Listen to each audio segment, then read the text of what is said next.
ఉన్న బంగారాన్ని విడిపించి ఆ రోజు ఆన్లైన్ రేటుకే మేము కొంటాం. Sharma gold company. సో ప్రస్తుతం మనతో పాటు ఉన్నారు, చాలా స్పెషల్ గెస్ట్ అని చెప్పుకోవచ్చు అనమాట. ఎన్నో పర్యాయాలు మంత్రిగా చేసి అండ్ ముఖ్యమంత్రిగా చేసిన నాదెండ్ల భాస్కరరావు గారు మనతో పాటు ఉన్నారు. ఆయనతో మాట్లాడేద్దాం. నాదెండ్ల భాస్కరరావు గారు నమస్తే. నమస్కారం అండి. 90 సంవత్సరాలు వచ్చినాయి మీకు, ఇంత హెల్దీగా ఉంటారు కదా, ఏం ఫుడ్ తీసుకుంటారు మీరు అసలుకి? కాయగూరలు, మజ్జిగ, పెరుగు. ఏమనిపిస్తుంది ప్రస్తుత రాజకీయాలు చూస్తున్నప్పుడు, ఏపీ కానీ తెలంగాణ కానీ? చాలా అగాధంగా కనపడుతుంది. ఒకప్పుడు ఎన్టీఆర్ వెనక నాదెండ్ల భాస్కరరావు ఎలా ఉన్నారో, ఇప్పుడు పవన్ కళ్యాణ్ గారు వెనక మనోహర్ గారు అలా ఉన్నారు. సో కూటమి అధికారంలోకి వచ్చింది. మనోహర్ గారి పాత్ర ఎంతవరకు అంటే ఏమని చెప్పగలరు? వాళ్ళిద్దరూ నన్ను కలిశారు. అబ్బాయి, రాజకీయాల్లో ఇద్దరు కలిసి ఉండటం కష్టం. మేము ఫెయిల్ అయ్యాం, మా ముందు వాళ్ళు ఫెయిల్ అయ్యారు, తర్వాత వాళ్ళు ఫెయిల్ అయ్యారు. పవన్ కళ్యాణ్ గారు హోమ్ మినిస్టర్ ని ఉద్దేశించి కామెంట్ చేశారు. హోమ్ మినిస్టర్ అనిత గారు కూడా చెప్తా ఉన్నాను, హోం మంత్రి శాఖ మీరు బాధ్యత వహించండి, నేను హోంశాఖ తీసుకున్న పరిస్థితులు వేరుగా ఉంటాయి, గుర్తుపెట్టుకోండి. రెండు వైపుల్లో దాని గురించి ఆలోచిస్తున్నారు. ఆయన మాట్లాడింది కరెక్టే అని కొంతమంది అంటున్నారు. కాంగ్రెస్ పార్టీకి డైహార్డ్ మీరంతా కూడా చెప్పాలంటే. ఒకప్పుడు డైహార్డే కాదు,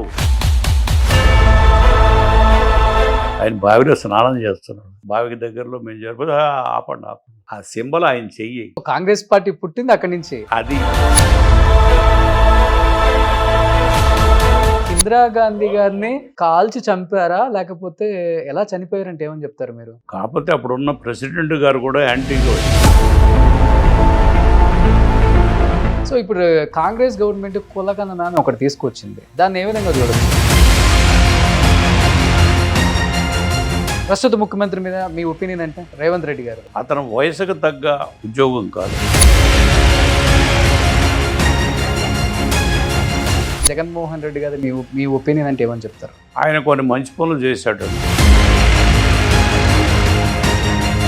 చాలామంది సహకారం ఉపయోగపడ్డాడు పేద ప్రజానికి, అందులో డౌటే ఉంది. Hi hello, welcome to Suman TV. నేను మీ రోషన్. సో ప్రస్తుతం మనతో పాటు ఉన్నారు, చాలా స్పెషల్ గెస్ట్ అని చెప్పుకోవచ్చు అనమాట. ఎన్నో పర్యాయాలు మంత్రిగా చేసి అండ్ ముఖ్యమంత్రిగా చేసిన నాదెండ్ల భాస్కరరావు గారు మనతో పాటు ఉన్నారు. ఆయనతో మాట్లాడేద్దాం. సో ఎలక్షన్స్ తర్వాత ఆయన ఇచ్చే ఫస్ట్ ఇంటర్వ్యూ కాబట్టి అసలు ఏం మాట్లాడతారో అనేది చాలామంది ఎక్సైటెడ్గా వెయిట్ చేస్తున్నారు ఈ ఇంటర్వ్యూ కోసం. సో నాదెండ్ల భాస్కరరావు గారు నమస్తే. నమస్కారం అండి. సో సార్, ఫస్ట్ నేను అడగాల్సిన క్వశ్చన్ ఏంటి అంటే, 90 సంవత్సరాలు వచ్చినాయి మీకు, ఇంత హెల్దీగా ఉన్నారు, హ్యాపీగా ఉన్నారు. ఇప్పటికీ 5-6 కిలోమీటర్స్ వాకింగ్ చేస్తారు, వ్యాయామం చేస్తారు, ఇంకా కుదిరితే జిమ్ కూడా చేసుకుంటారు. ఇంత హెల్దీగా ఉంటారు కదా, ఏం ఫుడ్ తీసుకుంటారు మీరు అసలుకి? ఫుడ్ మామూలు అండి. నేను ఇదివరకు గ్రామంలో ఏం తినేవాడినో ఇక్కడ కూడా అదే తింటాను. ఏం తినేవాళ్ళు? లీడర్గా కూడా అంతే, కాయగూరలు, చక్కగా మజ్జిగ, పెరుగు, మామిడికాయ పచ్చడి అలాంటిది నంచుకోవడానికి. Same habits, village habits. Okay. అయితే నాకు ఈ సిగరెట్లు కానీ ఇతరత్ర అలవాట్లు కానీ నాకు లేవు. ఓకే. నేను గృహస్థుడిగా ఉన్నప్పుడు కూడా ఏకపత్ని వరుతుడు. నేను ఎప్పుడు కూడా పరాయి ఆడవాళ్ళ మీద వ్యామోహం కానీ అలాంటి పనులు ఎప్పుడు నేను చేయలేదు. అంత డిసిప్లిన్డ్ లైఫ్ మొట్టమొదటి నుంచి కూడా. కనుక ఆ గ్రామ వాతావరణం నుంచి వచ్చిన పెద్దవాళ్ళు నేర్పిన ఆ అలవాట్లే కంటిన్యూ చేశాం. ఇక్కడ నేను 53లో వచ్చాను ఒకసారి, అంటే ఆంధ్రప్రదేశ్ కాకముందు. 55 నుంచి 57 ఇక్కడ BA చదివాను నేను హైదరాబాద్ చదివి అప్పటికి 57కి మనకి ఇది వచ్చింది, ఏది ఆంధ్ర తెలంగాణ కలిసిపోయింది. తర్వాత నేను హైకోర్టులో ప్లీడర్ చేశాను. నేను ఇక్కడ ఉస్మానియాలోనే చదువుకున్నాను, ఉస్మానియాలోనే నా ప్లీడర్గా కూడా ట్రైనింగు, తర్వాత శుభ్రంగా హైకోర్టులో ప్రాక్టీస్. ఓకే. మా మామగారు కూడా బ్యారిస్టర్, డాక్టర్ వాసిరెడ్డి వెంకయ్య చౌదరి. అయితే ఆయన దగ్గర నేను ప్రాక్టీస్ చేయలే. నేను నేర్చుకుంది నరసరాజు గారు అని అడ్వకేట్ జనరల్ ఉండేవాడు, ఆయన దగ్గర పెట్టాను. నేను ఆయన దగ్గర నేర్చుకున్నాక నా అంతా నేనే ప్రొఫెషన్ స్టార్ట్ చేసినా నాకు ఈ ప్రొఫెషన్ మీద పెద్ద ఏంటో చిన్నప్పుడు పెద్ద ఇంట్రెస్ట్ లేదు. దాంతో ఉద్యోగం కోసం వెంపర్లాడుతూ నా మిత్రులతో కొంత సహకారం తీసుకుని ఢిల్లీలో అక్కడ ప్రయత్నం చేసి ఆ ఢిల్లీ వెళ్ళినప్పుడు చాలామంది పెద్ద పెద్దవాళ్ళతో పరిచయం అయింది, పెద్దవాళ్ళందరితో. అది కొంత యూత్ కాంగ్రెస్ అని ఒకటి కొంత ఇవన్నీ యాడ్ చేసి అప్పుడు నేను వెళ్ళినప్పుడు 64లో నెహ్రూ గారు చనిపోయాడు. చనిపోతే నా మిత్రుడు ఒకడు కృష్ణమేనకి బాగా ఫ్రెండ్, కృష్ణమేన బ్రతికే ఉన్నాడు అప్పుడు. కృష్ణమేన ఆయన చనిపోయాడు, నెహ్రూ ఇప్పుడే తెల్లారే అని చెప్తే మేమంతా వెళ్ళాం అక్కడ. అట్లా అక్కడ కృపలాని గారు మేము కొద్ది మందే ఉన్నారు అప్పుడు. ఆ రోజుల్లో పెద్ద జనం వచ్చేవాళ్ళు కాదు, ఎందుకంటే ఇవన్నీ లేవు అప్పుడు, జనానికి తొందరగా తెలియదు. ఓకే. మేము అక్కడ 10 దాకా ఉన్నాం, ఎవరు పెద్ద రాలా. ఎప్పుడో ఇక అప్పుడు రేడియోలో చెప్పేవాళ్ళు, చెప్తే చేసేవాడు సాయంత్రం ఎప్పుడో వచ్చి. అంటే ఇప్పుడు రాజకీయాల్లోకి రాకముందు ఓకే సార్, అంటే మీరు హెల్దీగా ఉన్నారు, మంచి రాజకీయాలు ఫుడ్ తీసుకుంటున్నారు. చెప్తా బట్ రాజకీయాల్లోకి వచ్చిన తర్వాత ఆ టెన్షన్సే వేరు కదా. అప్పుడు కూడా టెన్షన్స్ ఉన్నా ఏం చేసా నా ఫుడ్ హ్యాబిట్స్ మారాయి కాదు. ఈ మామూలుగా బాడీ హ్యాబిట్స్ కూడా నేను ఎప్పుడు మార్చుకో. మెంటల్ టెన్షన్ ఉంటుంది, ఉంటుంది, బాగా ఉండింది, అందులో డౌటే లేదు. ఎన్ని అవస్థలు పెట్టారు, స్ట్రెస్, ఎమ్మెల్యేలు ఎత్తుకుపోవటం, నానా బాధపడ్డానుగా. అయినా పెద్ద పట్టించుకునేవాడు కాదు, నిద్రపోయేవాడు, అందులో కొట్టుకుపోయేది. ఓకే. నిద్రపోయేవాడు. షుగర్ బీపీ రెండు ఉండవు మీకు? షుగర్ అంటే అప్పుడు లేదు, కానీ ఇప్పుడు ఏజ్ కదా వస్తే షుగర్ వచ్చింది కొంచెం. ఓకే. ఇప్పుడు మీకు 90 సంవత్సరాలు కదా నాదెండ్ల భాస్కరరావు గారు. వాకింగ్ ఎన్ని కిలోమీటర్స్ చేస్తారు డైలీ? 4 కిలోమీటర్లు డైలీ. ఓకే. నాన్ స్టాప్ గా? Non stop. అంటే అక్కడ తోటలో అక్కడక్కడ డాములు ఉంటాయి, ఎప్పుడైనా కావాలంటే ఆగి మంచినీళ్ళు తాగటం, కాసేపు కబుర్లు చెప్పుకోవటం, వాళ్ళు కలుస్తారు కదా, కూర్చుంటాం. ఓకే. అందరూ మీ ఫస్ట్ కలవగానే మీ హెల్త్ సీక్రెట్ అడుగుతారు కదా? అదే సహజం. They are happy in a way, friends అంతాను. ఏజ్లో కూడా ఆయన అట్టు నడుస్తున్నాడు అది ఇది అనుకుంటూ ఉంటారు. ఓకే. ఇదే మామూలు. నడవటం కూడా చాలా ఫాస్ట్గా నడుస్తారు. అవును. కనుక అది హ్యాబిట్స్ వల్ల వచ్చింది. నేనేమి బాడీ వరకు నేను ఎప్పుడు పిచ్చి పనులు ఎప్పుడు చేయలేదు. ఈ మధ్య ఒక పేషెంట్ చూశాను, ఆ శిష్యుడు ఎన్ని జబ్బులో చెప్పడానికి లేదు. ఆడి దుంపదే కదా, ఈ దుంపదే కదా, ఏందిరా ఇది, ఈ జబ్బులు ఏంటిరా, నడుము పోయింది, ఇది పోయింది, హార్ట్ పోయింది, ఇంకేయో పోని డాక్టర్ని అడిగితే కష్టం సార్, మల్టిపుల్ అన్నారు. ఏమిటి వీడు దుంపదగా ఎంగేజ్ కదా అంటే, అంతే చెప్పలేమన్నాడు, మల్టిపుల్ అన్నాడు. అంతే 1 డే 2 డేస్ ఉన్నాడు, పోయాడు. నాన్ వెజ్ తింటారా మీరు? నాన్ వెజ్ చాలా తక్కువ, నెలకు 1 సారో 2 సార్లు అంతే. అది కూడా నాకు ఇష్టతగా తిన్నాం, తెప్పిస్తారు. ఎక్కువ ఆకుకూరలు తింటారు? అన్ని కూరగాయలే నాకు పెడతారు, అదే ఇష్టం నాకు. సూపర్. అంత ఫుడ్ మంచి హ్యాబిట్స్ ఉండబట్టి మీకు 90 years వచ్చినా కానీ ఇప్పటికి యంగ్గా కూరగాయలు ఫ్రిడ్జ్ లో నుంచి తీసిన యాపిల్ పండు లాగా ఉంటారు. సాంబారు ఇవి మామూలు, పెరుగు, మంచి మామిడికాయ పచ్చడి, ఆ పప్పు, అయ్యా ఆ ఊళ్ళల్లో తిన్నాయే నాకు అలవాటు. అయ్యంటే చాలా ఇష్టం. గోంగూర పచ్చడి, మామిడికాయ పచ్చడి అలాంటి. సో మీ జీన్స్ ఎవరికి వచ్చింది? మీ పిల్లలకి, మనోహర్ గారికా అంటే అబ్బాయికా? వాళ్ళ పిల్లలు ఇక్కడ సిటీలో ఇక్కడే పుట్టారు, హైదరాబాద్. వాళ్ళ జీవితం, వాళ్ళ పుట్టినప్పుడు ఎంతో ఖర్చో తెలుసా? 100 రూపాయలు. ఇప్పుడు పుట్టుక ఎంత తెలుసా? 1,00,000 మినిమం. డెలివరీకి 1,00,000. అప్పుడు 100 రూపాయలు చేసి జనానా హాస్పిటల్, ఈ హాస్పిటల్స్ ఏమి లేవు అప్పుడు. జనానా హాస్పిటల్ అని హైకోర్టు పక్కన ఉండేది. 100 రూపాయలు అన్నీ, మేము వెళ్ళటానికి రావటానికి అన్ని ఖర్చులతోనూ అట్లా. అంత చీప్ లైఫ్, హాయిగా ఉండేది హైదరాబాద్. బస్కా కిరాయి దేవు సాబ్, రిక్షా వాడిపో, బస్సులో వెళ్దా, అది కూడా హాలీ కల్దార్ అని ఉండేది. హాలీ అంటే ముస్లిం రూపాయలు, కల్దార్ అంటే మన ఇంగ్లీష్ రూపాయలు. కల్దార్ ఏమని అడిగేవాడు పాపం. అలా ఆ రోజులు వేరు. ఒక్క కారు లేదు ఇప్పుడు, నైజాం కార్లు తప్ప నేను ఎప్పుడు చూడలేదు. నైజాం కార్లు తప్ప హైదరాబాద్లో ఇంకేమీ లేవు. మీరు కొన్న ఫస్ట్ కార్ ఏంటి? నేను లీడర్గా ఒకరోజు 35 రిట్ పిటిషన్స్ వేశాను. ఆ రిట్ పిటిషన్స్ వచ్చిన డబ్బుతో సుందరం మోటార్స్ పంపి కార్ తెప్పించాను. ఫస్ట్ కార్ అది సో రాజకీయాల్లోకి వచ్చిన తర్వాత రాజకీయాలు వచ్చిన కార్లే చెత్త అంతా గవర్నమెంట్ మారిని నా మారి నేను మారిని. ఓకే. బట్ ప్లేడర్గా ఫస్ట్ అది 35 రిపిట్స్ చేశాను. ఓకే. పిచ్చి డబ్బు కార్ తెప్పించాను. అంటే మీరు ఆ, ఎంత ఎత్తు ఎదిగినప్పటికి కూడా ఎప్పుడు కూడా ప్రొఫైల్ అనేది లో ప్రొఫైల్ మెయింటైన్ చేశారు.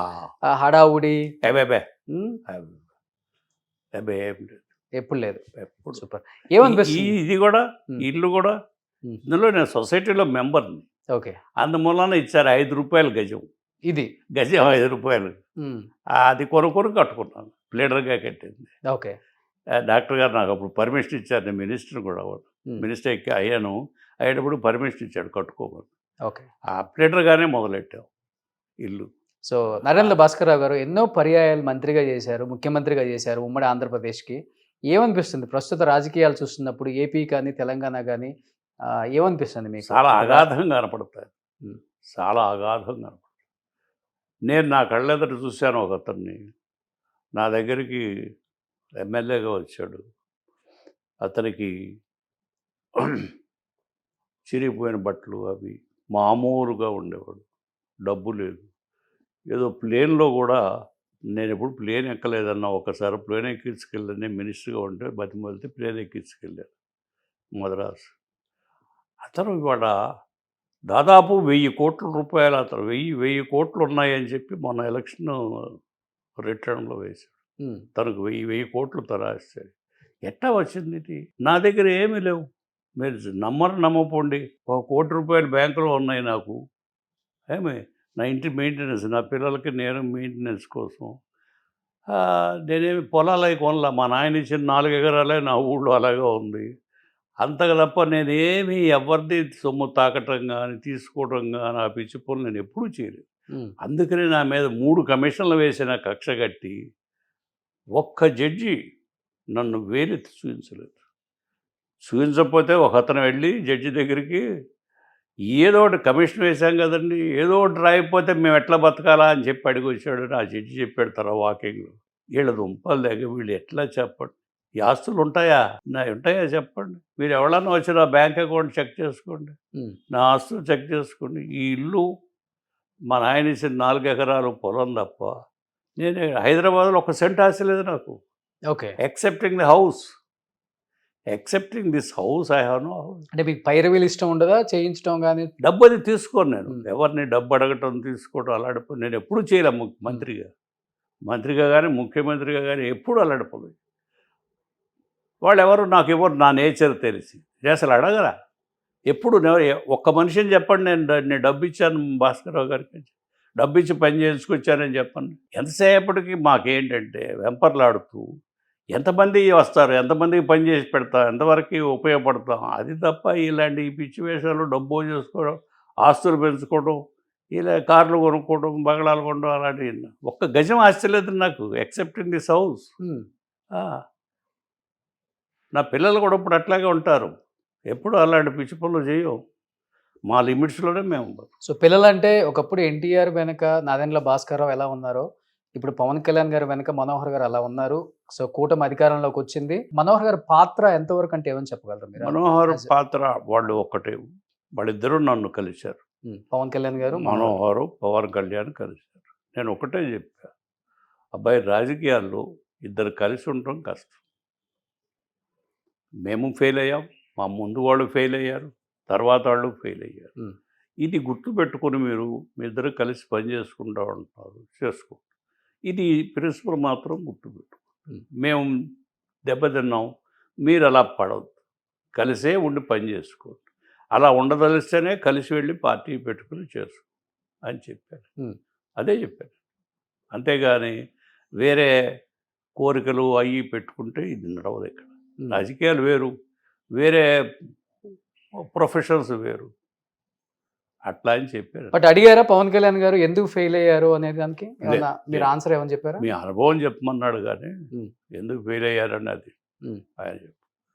ఫెయిల్ అయింది ఏంటంటే కారణం చెప్తా, నా క్యాలిక్యులేషన్స్ తప్పినాయి. నా అంట 50 మంది మన ఇంట్లో కూర్చొని మీటింగ్ ప్రాంతీయ పార్టీ పెట్టుకోవాలని, దానికి అంతా కథ అంతా తయారు చేశాను. నా వైఫ్కే డిక్టేట్ చేశాను మొత్తం. ఈ ₹2 కిలో బియ్యం కానీ, ఆడపిల్లలకు సమాన హక్కు కానీ ఇవన్నీ నిరాశనయ్యే, అన్నీ నిరాశనయ్యే. ఉమ్, అయితే దీనికి ఆ వచ్చిన వ్యక్తి ఇది అర్థం కాక ఆ స్వార్థం నుంచి ఆయన బయటపడలేక ఆ పిచ్చి పనులు చేసి అట్ట చేసి ఇతరుల మాట విని. ఉమ్, ఒక చిన్న ఎగ్జాంపుల్ చెబుతా.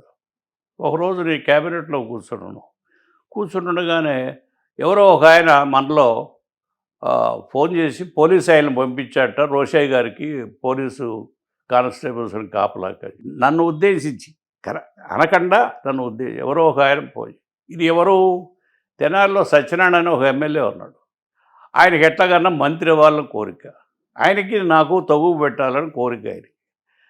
ఆయన ఫోన్ చేసి డైరెక్ట్గా చీఫ్ మినిస్టర్కి, ఎట్టాగండి మేము ఎట్టా బతకాలండి ఇక్కడ, రోషయ్య గారు వస్తే హోమ్ మినిస్టర్ వస్తే పోలీసులందరినీ 200 మందిని పంపించాడు మీ ఫైనాన్స్ మినిస్టరు అని చెప్పాడు.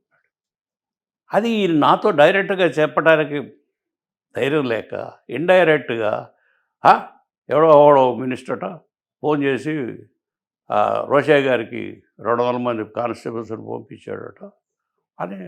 అయ్యా అసలు నాకు సంబంధం ఏంటి, నేను ఎందుకు మాట్లాడతాను ఇన్స్పెక్టర్తో, డైరెక్టర్గా డీజీపీతో నేను ఎందుకు మాట్లాడతాను, నాకేం పని, అదంతా చీఫ్ మినిస్టర్ హోమ్ మినిస్టర్ చూసుకుంటాడు.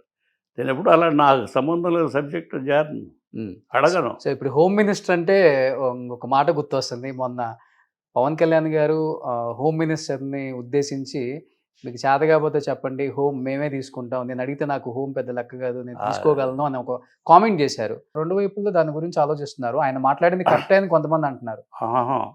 నేను అది చూడలేదు, కానీ నా దగ్గర ఒకళ్ళిద్దరు ఉచ్చరించారు. ఉచ్చరిస్తే అంటే కొంత ఈ లైన్ కొత్త ఆయనకి, ఏదైనా పొరపాటుగా ఉన్నా మరి మాట జారాడేమో తెలియదు నాకు, నేను కామెంట్ చేయను దాని మీద అని చెప్పారు నన్ను అడిగితే. ఓకే, కనుక నేను చూడలేదు టెలివిజన్ చూడలే, డైరెక్ట్గా చూస్తే ఏదైనా కామెంట్ చేయొచ్చు కానీ నాకు చూడలేదు. బయట వాళ్ళు చెప్పటమో విన్నాను నేను. ఓకే, అందుకని దాని గురించి నేను మాట్లాడా. అంటే కొన్ని స్పీచ్లు చూసుంటారు కదా పవన్ కళ్యాణ్ గారు గెలిచిన తర్వాత, స్పీచెస్ అంటే ఏమనిపించింది మీకు? కొంత ఆయనకి టైం ఇవ్వాలి. ఎందుకంటే ఒక ప్రొఫెషన్ నుంచి ఆయన ఇంకో ప్రొఫెషన్కి, పాలిటిక్స్ కూడా ఒక ప్రొఫెషనే కదా, అది ఒక ఆర్టు. ఆ మాట్లాడటం కానీ, ఆ ఎదురుగా ఉన్నవాడిని శత్రువుని కానీ మిత్రుడు కానీ కలుపుకోవడంలో కానీ అది ఒక ఆర్టు. కొంచెం టైం పడుతుంది ఆయనకి, కొంచెం టైం. సో బట్ మనోహర్ గారు తీసుకుంటారా సజెషన్స్ మీ దగ్గర? మనోహర్ అప్పటికే స్పీకర్గా చాలా రాణించాడుగా. రాణించారు, బట్ తెనాలంటే కంచుకోట మీకు, మీరు కూడా అక్కడి నుంచి ఇంతకు ముందు గెలిచారు కాబట్టి ఎమ్మెల్యేనే. ఏమన్నా సజెషన్స్ తీసుకుంటారా నాన్న దగ్గర నుంచి? ఇన్ని పర్యాయాలు మంత్రిగా ఎమ్మెల్యే నేను విజయవాడ, ఫస్ట్ ఎమ్మెల్యే నేను విజయవాడ. చెన్నారెడ్డి గారు ఛాలెంజ్ చేసి పెట్టాడు, కండువా వేసుకున్నాడు, ఎవడు రాలేదురా మన పార్టీకి, చూద్దాం వీళ్ళ సంగతి అని చెప్పి నన్ను అక్కడే నుంచోమన్నాడు. తెనాలి పోతానంటే కాదు, నా బెజవాడ నుంచోమని నుంచోబెట్టాడు. గెలిచి వచ్చాను, మినిస్టర్ పెట్టాడు. అట్లా రాజకీయాలంతా రాజస్వంతో నడిపాం, కానీ ఈ కింద పాకులాడే వ్యవహారం ఎప్పుడు చేయలే. కాంగ్రెస్ పార్టీకి డైహార్డ్ మీరంతా కూడా చెప్పాలంటే, ఒకప్పుడు కాంగ్రెస్ పార్టీని ఇక్కడ డైహార్డే కాదు, నీకు మనవి చేస్తా, చెన్నారెడ్డి గారు, స్వర్గీయ డాక్టర్ రెడ్డి గారు గవర్నర్గా రిజైన్ చేసి వచ్చి నేను లీడర్గా, ఇంకో లీడరు నేను ఆయన చూడటానికి వెళ్ళాను. పెడితే ప్రాంతీయ పార్టీ పెట్టుకున్నావా, నువ్వు కూడా బెజవాడ నుంచి కొంతమంది తీసుకురా అని నాకు చెప్పాడు. డాక్టర్ సాబ్, నాకు ఒక లీడర్ని రోజు 10 మంది పొద్దున పూట సాయంత్రం పూట కలుస్తూ ఉంటారు. ఇప్పుడు అది ఎంత కాదు, బ్రహ్మానంద రెడ్డి గారు ఇందిరాగాంధీని డిస్మిస్ చేసి ఆమె ఆయన్ని పార్టీ ప్రెసిడెంట్ చేస్తే ఆయన డిస్మిస్ చేసి, ఆడవాళ్ళంతా ఇందిరమ్మ ఏమైపోయింది అని ఏడుస్తున్నారు ఓడల్లో. ఇవి నాకు వచ్చే కవర్లు. మనం ఆమెను ముందు పెట్టి మనం ఎడితే షూర్గా గెలుస్తాం. ఈ ప్రాంతీయ పార్టీ అది ఈ పెద్ద పెద్ద రెడ్లంతా ఆయన కలిశారు.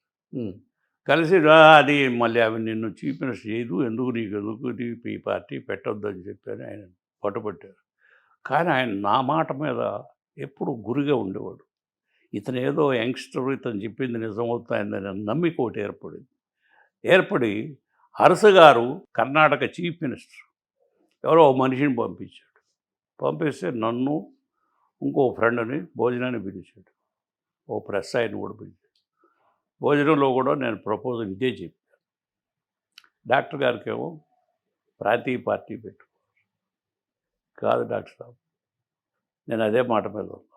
ఆ అమ్మాయి ఏం చేసింది, అరసుకు ఫోన్ చేసి ఇక్కడ ఎవడో భాస్కర్రావు అని ఉన్నాడు, వాడు ఇట్లా చెప్తున్నాడు, మనం ప్రాంతీయ పార్టీ పెట్టుకుందాం, కర్ణాటక ఆంధ్రకి కలిపి మీరే నన్ను ఇక్కడ పంపారు, ఆయన్నేమో ఆపేసాడు ఇతను, మీరు రండి అని చెప్పిన ఆయన చీఫ్ మినిస్టర్ స్పెషల్ ప్లేనర్స్ గురించి.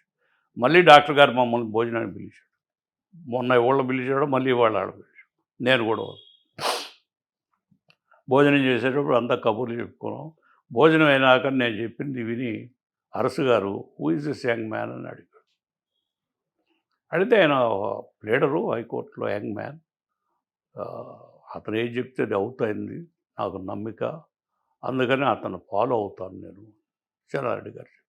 ఓ ఐసీ అన్నాడు ఆయన, చుట్ట అవుతాడు. ఓ ఐసీ అన్నాడు.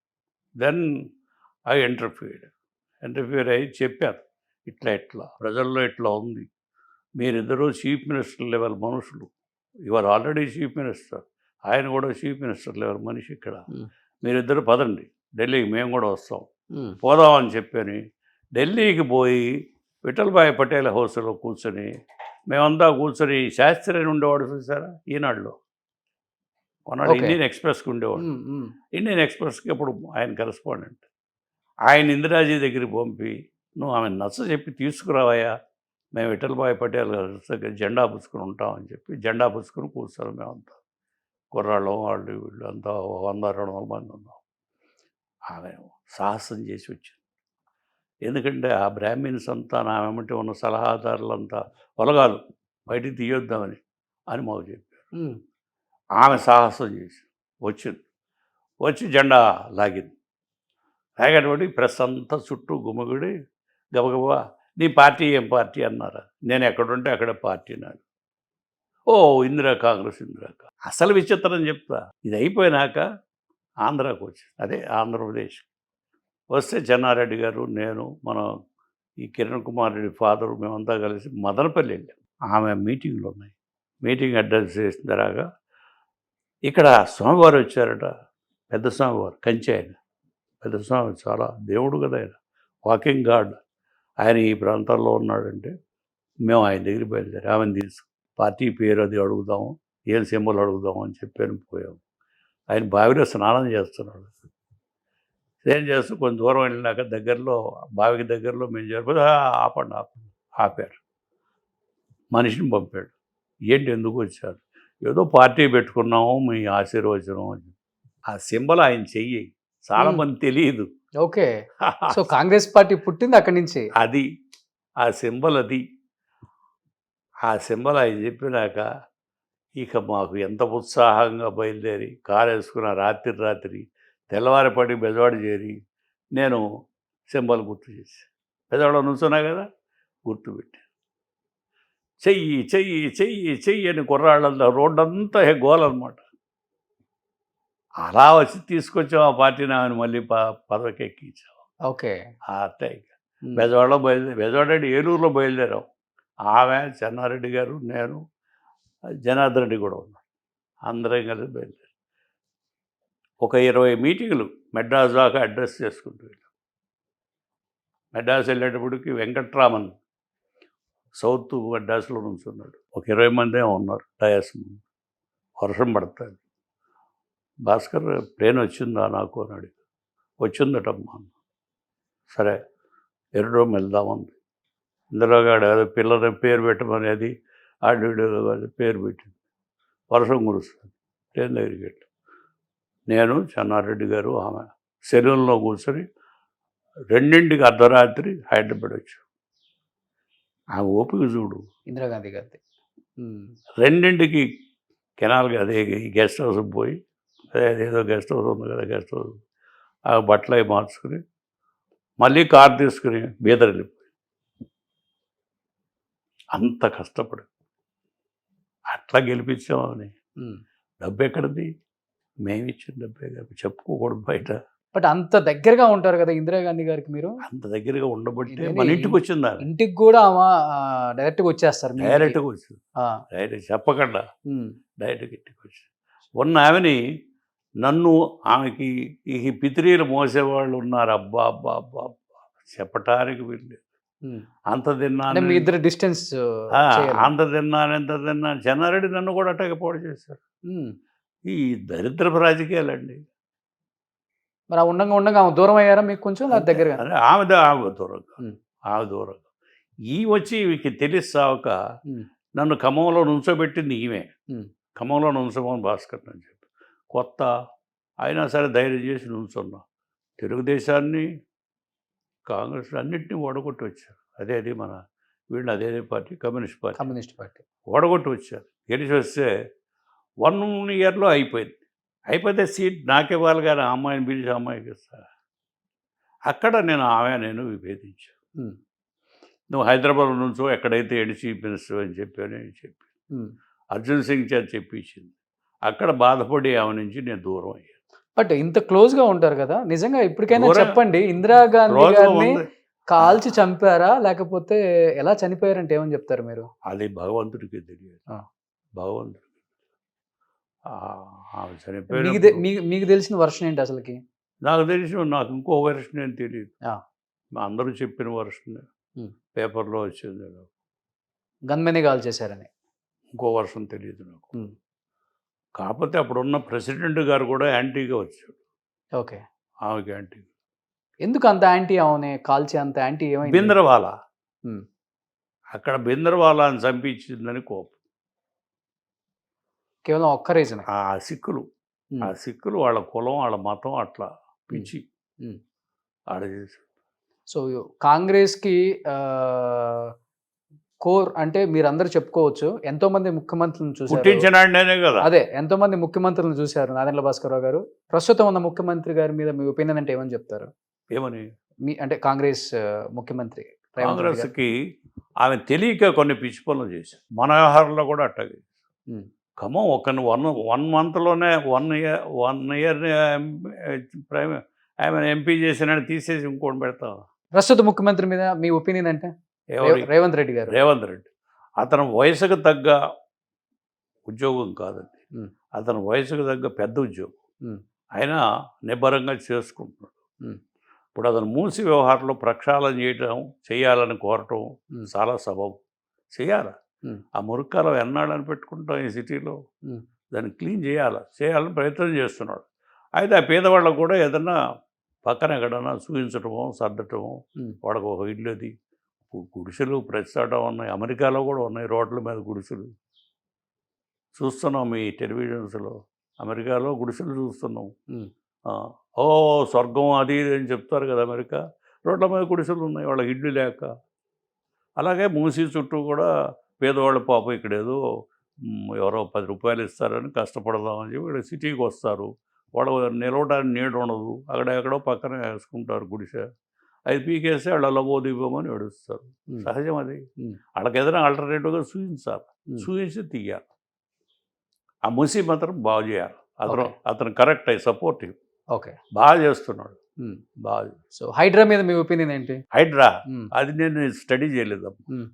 నేను కూల్చివేతల మీద, సిటీలో ఉన్న అక్రమ కూల్చివేతల మీద నేను స్టడీ చేయలేదు అసలు. అదేంటి, ఎందుకు పెట్టారో, ఎందుకు వచ్చిందో, ఎక్కడి నుంచి వచ్చిందో, పేరే నాకు కొత్తగా ఉంది. నేను చదవాలి. ఓకే, సో ఓవరాల్గా ఈ 11 నెలల రేవంత్ రెడ్డి గారు బాగా పరిపాలిస్తున్నారని మీ ఒపీనియన్? బాగానే చేస్తున్నాడని నా ఒపీనియన్. ఓకే, అవుట్ సైడర్గా నాకు ఫీలింగ్. నేను సాయంత్రం బ్రహ్మాందరెడ్డి పార్క్ పోతాను, 2 గంటలు తిరుగుతాను. అక్కడ వాళ్ళు వీళ్ళు కలుస్తారు, ఆఫీసర్లు కలుస్తారు, రిటైర్డ్ ఆఫీసర్స్, పొలిటీషియన్స్ కలుస్తారు, అందరూ మాట్లాడుతూ ఉంటారు. కనుక నేను ఎక్కడ పలకరించినా కూడా మంచి అభిప్రాయమే ఉంది. అది సో వయసుకు తగ్గ జాబ్ కాకపోయినా కానీ బాగా చేస్తున్నారని మీ ఫీలింగ్? అది. ఓకే, ఎందుకు వ్యతిరేకత ఎక్కువ వస్తుంది మిగతా పార్టీల నుంచి రేవంత్ రెడ్డి గారి మీద? రకరకాల కోరికలు ఉంటాయి, వాళ్ళకి పార్టీ స్టాండ్ ఉంటుంది. ఇప్పుడు నేను ఏదైనా అతను సపోర్ట్ చేయటం మా పార్టీకి ఇష్టత లేకపోవచ్చు, కానీ నేను ఈ పార్టీలు ఇవి దాటి మాట్లాడతాను కదా, నాకు ఒక అనుభవం అంటూ ఉంది కదా, కనుక నేను జడ్జి చేసి మాట్లాడతాను. ఓకే, మిగతా పార్టీలకి బయట పార్టీ వాళ్ళు శత్రువులు, కానీ కాంగ్రెస్ పార్టీలో మాత్రం ఆ పార్టీలో ఉన్న వాళ్ళకి వాళ్ళే శత్రువులు అని చెప్తూ ఉంటారు కదా, అంటే సో ఈ రోజు ఏ విధంగా చూడొచ్చు రేవంత్ రెడ్డి గారిని మీరు ఏకీభవిస్తున్నారు, బాగా చేస్తున్నారు, అతని వయసుకు మించి నా ఉద్యోగం అయినప్పటికీ కూడా దాన్ని బాగా పరిపాలిస్తున్నారు, ఈ 11 నెలల్లో ఆయన తీసుకున్న డిసిషన్స్ కూడా చాలా మంచివని చెప్తున్నారు. ఇంత అనుభవం ఉన్న ఒక రాజకీయ నాయకులు మీరు చెప్పడం నిజంగా గ్రేట్ అది. బట్ ఎలా చూడొచ్చు దాన్ని? ఆయన్ని అడ్డుకుంటున్న కొంతమంది ఆయన పార్టీ నాయకులైన పేర్లు కూడా బయటకు వస్తున్నాయి కాబట్టి. నేను అది హ్రస్వ దృష్టితో చూడను. ఉమ్, అతను పాపం యంగ్స్టరు, ఉమ్, ఆ ఏజ్లో అంత బరువు అతని మీద పెట్టారు. ఉమ్. కొలీగ్స్ అక్కడ తగులాడుకున్నట్టు పిచ్చి మాటలు మాట్లాడినట్టు నాకెక్కడ కనపడలా. అలాగే ఏదైనా సమస్య వచ్చినప్పుడు సమస్య అటెండ్ అవుతున్నాడని కూడా చెప్తున్నారు వెళ్ళి వచ్చినాడు. అవును. కనుక ఇవన్నీ కూడా నాకేమనిపించిందంటే అతని వయసుకు మించిన భారం మోస్తున్నా కూడా ఎక్కడ పొరపాటు చేయట్లేదు, బాగానే నడుపుతున్నాడు అని సో అభిప్రాయం. 100కి ఎన్ని మార్క్స్ వేయచ్చు రేవంత్ రెడ్డి గారు గవర్నమెంట్? అలాంటివి నేను పార్టిసిపేట్ ఉమ్. చేయను. కనుక ఆ ఫీలింగ్ అది. సో ఇప్పుడు కాంగ్రెస్ గవర్నమెంట్ కులగణన అని ఒకటి తీసుకొచ్చింది, కాంగ్రెస్ కులగణన అని ఒకటి తీసుకొచ్చింది ఈ కులాల మీద. దాన్ని ఏ విధంగా చూడొచ్చు? ఇప్పుడు మీకు మనం చేస్తాం ఇదే విషయాన్ని వాళ్ళు ఇంకొక రకంగా తెలుసుకోవచ్చు. ఉమ్, ఎవరు ఏ కులం ఎంత ఉన్నారు, ఏ కులం ఎంత ఉన్నారు, ఎవరు ఏం చేస్తున్నారు. ఇదేమవుతుందంటే నేను గ్రామ వాతావరణం నుంచి వచ్చిన మనిషి. నేను ఈ మధ్య మా ఊరు వెళ్ళాను, చూశాను. ఇదివరకట్లాగా లేవు ఈ కులాలు తగువులు అవి. వాళ్ళు కూడా పెద్ద పెద్ద కులాలు వాళ్ళ ఇళ్ల పక్కని, వాళ్ళ దొడ్ల పక్కని, వాళ్ళ వ్యవసాయ భూముల పక్కన పొలాలు కొనుక్కోవటం, ఉమ్, కాస్త ఏదో ఒక ఇల్లు కట్టుకోవడం, ఇలాంటి మొదలెంటి మంచి వాతావరణం వస్తుంది. వాళ్ళకి వీళ్ళకి డిస్టెన్స్ తగ్గిపోతుంది. అలాంటి సమయంలో మళ్ళీ ఈ కులగణన అనేది కులగణన సిటీలో చేసుకుంటే పర్వాలా, గ్రామ వాతావరణంలోకి వెళ్తే అక్కడ డిస్టర్బ్ అవుతుంది. గొడవలు స్టార్ట్ అవుతాయి. నా ఫీలింగ్. ఉమ్, కనుక ఎందుకు ఇది లేనిపోయింది ఇంకో విధంగా తెలుసుకోవచ్చు. రేషన్ కార్డులు ఉంటాయి, ఇంకేవో ఉంటాయి, ఎన్నో ఉన్నాయి కదా తెలుసుకోవడానికి. అలాంటివి చేసుకోవచ్చు కదా, ఎందుకు ఇది అని భావన నాకు. ఉమ్, అదే నేను ఎక్స్పాండ్ చేసి చెప్పాను మార్నింగ్ ఓకే. ప్రెస్కి. అది కనుక దీనివల్ల ఇప్పుడు ఎందుకు చెప్తున్నానంటే ఇది తొందరపడి ఏదైనా చేస్తే భాషా రాష్ట్రాలు అన్నారు. భాషా రాష్ట్రాలు మీరంతా యంగ్స్టర్స్, అప్పుడు తెలియదు మీకు, మేమే యంగ్స్టర్స్. భాషా రాష్ట్రాలు వద్దు అని చాలామంది పెద్దలు ఆర్గ్యూ చేశారు. కాంగ్రెస్ పార్టీలోనూ అన్ని పార్టీల్లోనూ ఆర్గ్యూ. కుదించుకుపోతాం, నేషనల్ ఇంటిగ్రిటీ పోతుంది. భాష ఏంటి, అన్ని భాషలు మాట్లాడుకోవచ్చు, ప్రభుత్వం అవసరం నడుస్తుంది. మెడ్రాస్ ప్రెసిడెన్సీ అనేవాళ్ళు అప్పుడు. మెడ్రాస్ ప్రెసిడెన్సీలో కర్ణాటక, ఆంధ్ర, అటు తమిళనాడు, అదేది కర్ణాటక, అది కేరళ అన్నీ ఉండేవి. అట్లా దాన్ని చెడగొట్టి భాషా రాష్ట్రాలుగా విడగొట్టారు. ఉమ్, అది చేయాలని భాష మీద ఆధారం అయితే ఇంకా ఏదో బాగా వస్తుంది, అంతా ఇంకా చక్కగా నేర్చుకుంటారు అడ్మినిస్ట్రేషన్ అది చెప్పి తెచ్చారు. ఏమైంది? ఒక భాష వాళ్ళు ఒక రాష్ట్రంలో ఉన్నారా? ఒక భాషలో రెండు రాష్ట్రాలు ఎట్లా పుట్టినాయి? ఎందుకు పుట్టినాయి? ప్రాంతం. ఓకే. మా ప్రాంతం మాది, మీ ప్రాంతం. కనుక దీనికి ఎండ్ ఉండదు.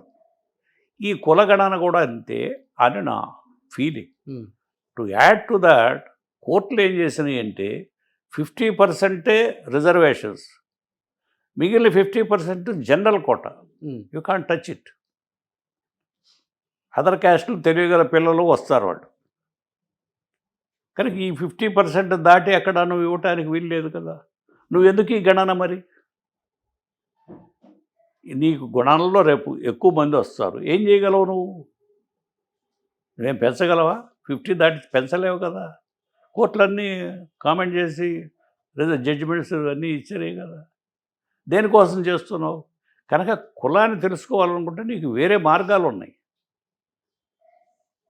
ఈ ఘర్షణ వాతావరణం ఎందుకు క్రియేట్ చేయిస్తారు, ఎందుకు దాన్ని అలౌ చేస్తారు అని నా భావం. ఉమ్. అంతేగాని వేరే నాకేమీ దుర్బుద్ధితో చెప్పింది కాదు. సో మనోహర్ గారికి బిఫోర్ స్పీకర్గా చేశారు, మంచి అనుభవం ఉంది. బట్ ఇప్పుడు కూటమి అధికారంలోకి వచ్చిన తర్వాత ఈ పోర్ట్ఫోలియో ఆయన ఇష్ట ప్రకారం ఆయనకి ఇష్టమై తీసుకున్నారా, లేకపోతే కూటమిలో భాగంగా వచ్చిందంటారు? అది మీరు ఆయన ఇక్కడికి వచ్చినప్పుడు అడగండి, నేనేం పట్టించుకునేవి. ఆయన నాకు చెప్పడు, నేను ఈ విషయాలు ఎప్పుడు అడగను. కనుక మీరు ఆయన వచ్చినప్పుడు విజిట్ చేస్తున్నారా ఇప్పుడు అన్ని ఆయన ఆయన రైస్ మిల్స్ కానీ ఆ విజిట్స్ అయ్యి అన్ని ఎలా అనిపించింది విజిట్ చూసినప్పుడు అన్నీ కూడా మీరు ఏం కామెంట్ ఆ, చేసుకుంటారు అంటే మీకు ఎలా అనిపించింది యాజ్ ఎ ఫాదర్ గా? అది నాకు మాకైతే చాలా పాజిటివ్ గా అనిపించింది. పాజిటివ్గా ఉండొచ్చు. అయితే ఇలాంటివి చాలా కేర్ఫుల్గా ఉండాలి. ఎందుకంటే కారణం పై అధికారి చీఫ్ మినిస్టర్ కదా, చీఫ్ మినిస్టర్ పర్మిషన్తో చెయ్యాలి ఇలాంటివి. మరి అది అలాంటివి చేస్తున్నారో లేదో మనకు తెలియదు. ఓకే. కనుక స్పీకర్గా రాణించాడు. స్పీకర్గా నాకు కూడా తెలియని విషయాలు చక్కగా డయాస్ మీద చెప్పి మంచి పేరు తెచ్చుకున్నాడు. కనుక అది అక్కడికి అది దీని వ్యవహారం నేను ఎప్పుడు అతను ఎలక్షన్స్కి వెళ్ళటం కానీ క్యాన్వాస్ చేయటం కానీ నా తెనాలి నేను చెప్పి నా తెనాలి మా ఇంటికి పోయి కూర్చోవడం కానీ ఏమీ లేదు. నేను ఆయనే చేసుకున్నాడు, ఆయనే గెలిచాడు. ఇప్పుడు 3-4 సార్లు గెలిచాడు తెనాలిలో. కనుక అది మీరు ఆయన వచ్చినప్పుడు ఆయన భావాలు అవి మీరు ఎగ్జామిన్ చేయండి, తెలుసుకోండి. ఓకే. సో మీ తెనాలి నుంచి తీసుకుంటారు కదా ఫీడ్బ్యాక్, ఎలా ఉంది ఏంటి, ఏం తీసుకోరు మీరు? పట్టించుకో, ఓకే. మనకెందుకు. అతను చక్కగా 60 దాటాడు, 60 వచ్చినా ఇప్పుడు. కనుక అతను చేసుకుంటాడు, మనం ఎందుకు వేలు పెట్టాం అందులో. సో ఓవరాల్గా కూటమి అయితే సక్సెస్ఫుల్గా ముందుకు వెళ్తుంది అనే భావన అయితే మీకుందా? వెళ్ళాలి, అందరూ కలిసిమెలిసి వెళ్ళాలి. మరి కష్టపడ్డారు, జనం కావాలని ఓట్లు వేశారు, వాళ్ళ కోరికలు తీర్చాలి కదా. ఆ డైరెక్షన్లోనే నడవాలి ప్రభుత్వాలు. మరి అది నడుస్తాయిందా లేదా ఏమిటి అనేది వాళ్ళని అడిగి తెలుసుకోవాలి, నన్ను కాదు. సో లాస్ట్ అండ్ ఫైనల్గా చెప్పండి, జగన్మోహన్ రెడ్డి గారు మీ ఒపీనియన్ అంటే ఏమని చెప్తారు? ఆయన కొన్ని మంచి పనులు చేశాడండి, నా అభిప్రాయం. కొన్ని మంచి పనులు చేశాడు, పేద ప్రజలకి దగ్గర అయ్యాడు, నో డౌట్ అబౌట్ ఇట్. అయితే మరి అతనికి ఎందుకు ఇది జరిగిందో ఏమిటో నాకు బివిల్డరింగ్. ఇది సాఫీగా ఎలక్షన్స్ జరిగి వచ్చినాయా, ఏమైనా గోల్మాల్ జరిగినాయా అని అందరూ వచ్చి చెప్తూ ఉంటారు నా దగ్గర. అది మనకి ఎడ తెలుస్తుందయా, అది ఎట్లా జరుగుతుంది? నేను ఉన్నప్పుడు కూడా నా డబ్బాలు అసలు ఒక ఓటు లేకుండా డబ్బాలు తెచ్చారు, ఎక్కడి నుంచి తెచ్చారంటే ఏదో గోల్మాల్ చేశారని అనుకుంటాం కదా. ఓకే. కనుక ఏమి మనకు అర్థం కాదు. ఇది అది అర్థం కాకుండా ఉండే తమాషా ఏదన్నా ఉందేమో చేస్తున్నారేమో మనకు తెలియదు. మరి మనకేం దాని గురించి కామెంట్ చేయటం, మనకు తెలియని దాని గురించి కామెంట్ చేయటం. ఓకే. సో మీకైతే ఆయన పాలసీలు కొన్ని నచ్చాయి ఆయా యాజ్ ఎ ముఖ్యమంత్రిగా ఉన్నప్పుడు? కొన్ని మంచిగా చాలామంది సహకారం ఉపయోగపడ్డాడు పేద ప్రజానికి, చదువుకునే పిల్లలకి, వాళ్ళకి కొన్ని మంచి పనులు చేశాడు, అందులో డౌట్ ఏముంది. ఓకే. సో రాజశేఖర రెడ్డి గారిని చూశారు, కొడుకుని కూడా చూశారు కాబట్టి మీరు డైరెక్ట్గా కాకపోయినా ఇండైరెక్ట్గా వినటం లేదా టీవీలో చూడటం, ఆయనలో ఉన్న క్వాలిటీస్ మీకు ఏది బాగా అనిపించింది జగన్లో? ఇద్దరు కూడా నాకు బాగానే ఉన్నారు, అదేం లేదు. ఇద్దరు కూడా.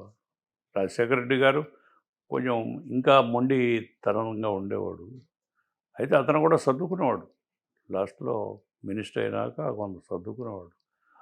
కాంగ్రెస్ ఐ పార్టీలో రావడానికి నన్ను చాలాసార్లు కలిశాడు. చెన్నారెడ్డి గారికి ఇష్టత లేదు, అందువలన ఆపోజిట్. అదే డైరెక్ట్గా పోయి ఇందిరాగాంధీ గారి మేనత్తను ఎవరిని పట్టుకుని అందులో చేరాడు వెంకటరామరెడ్డి ద్వారా. దాంతో చెన్నారెడ్డి గారి కోపం వచ్చి వెంకటరామరెడ్డిని కోపడ్డాడు. అడదా అదో పాలిటిక్స్. కనుక అట్లా వచ్చాడు. ఏదో వచ్చినా అతను కూడా రైతులకి, కూలీలకి ఉపయోగపడాలని తాహతాపడ్డ మనుషులే.